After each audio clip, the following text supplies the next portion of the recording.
All right, y'all. What are we here to talk about today? So I got a new guitar. I told a few people in the YJM enthusiasts guitar group that I would be on the hunt for a custom shop Yngwie Malmsteen Stratocaster, kind of in celebration as because I met Yngwie, right? So it's like that's one that I've been wanting to get for quite a long time, and as soon as it's like I manifested it, like as soon as I started thinking about it, a couple days later one popped up, and it popped up locally. So that was freaking cool, absolutely cool. And if you know me, you know I've been looking for a burgundy mist custom shop from Yngwie. Unfortunately, those don't pop up very often. You know, in the past, you know, well, basically since they came out, I've been wanting one, and so since then, I've seen maybe 3 that were used, maybe 4 at the most. And I narrowly had one twice in burgundy mist, and it sucks that I missed it because that's the only color of any of the Yngwie Strats that I don't have, right? But it is what it is. You got to go where the deals are. So you can see right here, boom, this is it. Look at those in the background. Future videos, maybe. The closest one right here, that's ST68-185YM. That's the only other Yngwie Strat that doesn't have the bullet with a maple cap board. You know, some of the earlier ones don't have a bullet and they have a cap board, but it's rosewood, right? Or say the ones in the mid 2000s, they didn't really have a bullet per se, but they had the hole there, you know, so you could adjust the truss rod from here. Whereas these ones, you gotta, and you don't have to pull the neck, but you do have to at least pull the springs out of your bridge and maybe loosen up the pick guard so you can get in there. It's got a little notch. These guys over here, that's the ST68-185YM, and that is the 2014, right? So I'll be doing some comparison videos in the future, but this video is about the initial impressions about the YJM Custom Shop Strat. So I spent a good, I'd say, hour playing this, you know, and those of you that know me, I don't play very good. You know, I play okay, but not as good as a lot of the guys that are out there. But in my experience and what I know about these versus the other ones, the playability is slightly better. I would say the fretwork is definitely better. There is absolutely not a single, like, you can't even barely feel that. The only way you can feel the frets are there is because they're bumps, right?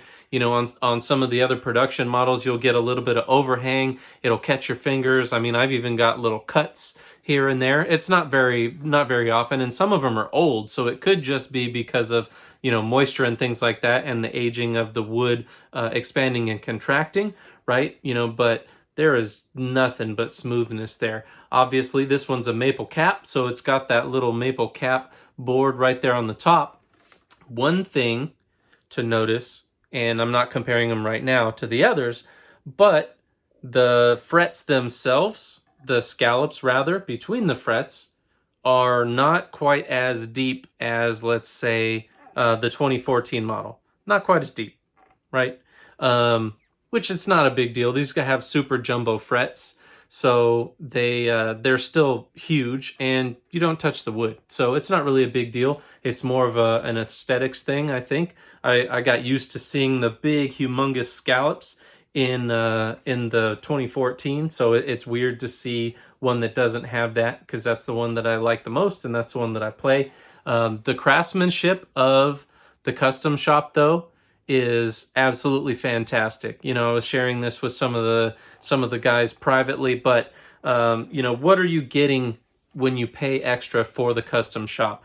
Well, the devil is in the details, right? So I know there's been other videos on this, but the small things, right? So I know somebody mentioned, for example, the rounded edge here. It's fully rounded, whereas on the production models, you can kind of see say a flat spot like all along the edge and things like that, because it was probably just done by machine. You know, maybe this one was done by machine initially, but then somebody hand sanded it and just made it, you know, a lot more fluid. You know, the choices of the woods. I mean, I don't know how well you'll be able to see this grain, but there's some really, really nice grain in there, and it really, really pops. You know, things like that are absolutely fantastic to see, right? Let's look at the back. You know, you don't get your serial number on the back of the headstock. You get the custom shop logo, which is super cool. And then you get your serial number, bam, right there on the neck plate. Other details that are very important. Maybe people will notice it, maybe people won't. But the neck joint on both sides of the neck is just, it's really, really like super right on the neck. I mean, we're talking about thousandths, you know, versus say the production models, right?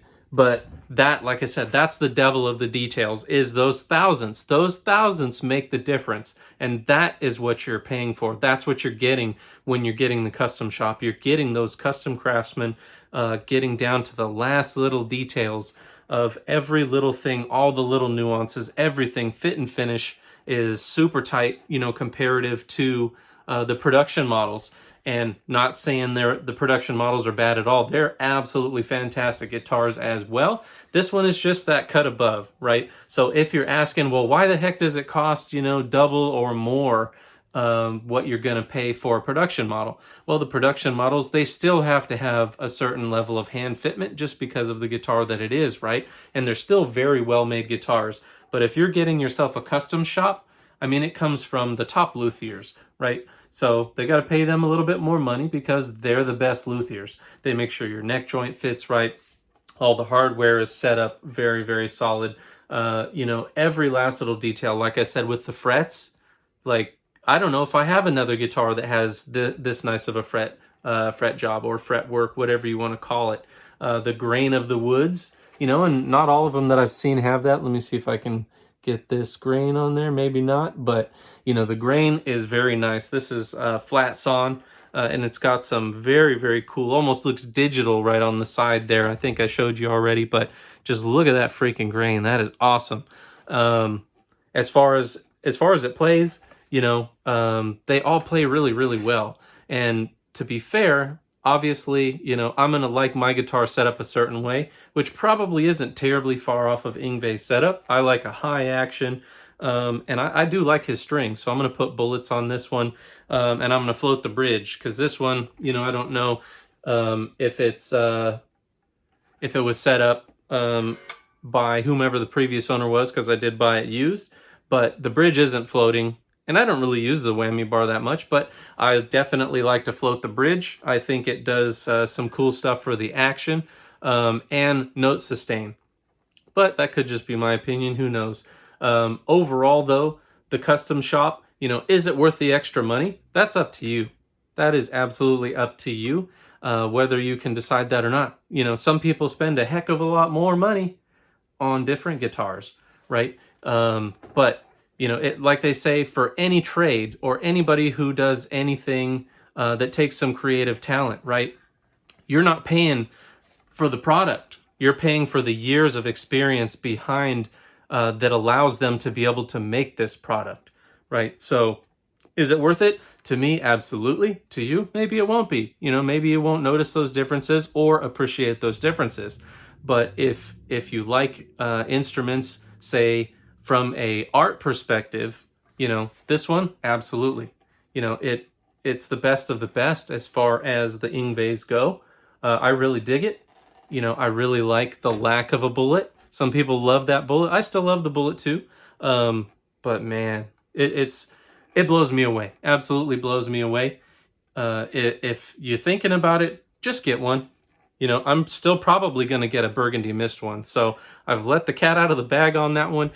So if you guys see a burgundy mist one out there, a used one, I haven't bought any of them new. But if you see a used one out there at a reasonable price, link it down in the comments, because I want to buy it, right? So as always, if you like my content, please comment down below. Love the conversations, guys. Please like, comment, share, subscribe. And thanks again for watching, and just wait for those videos for the comparisons. Thank you.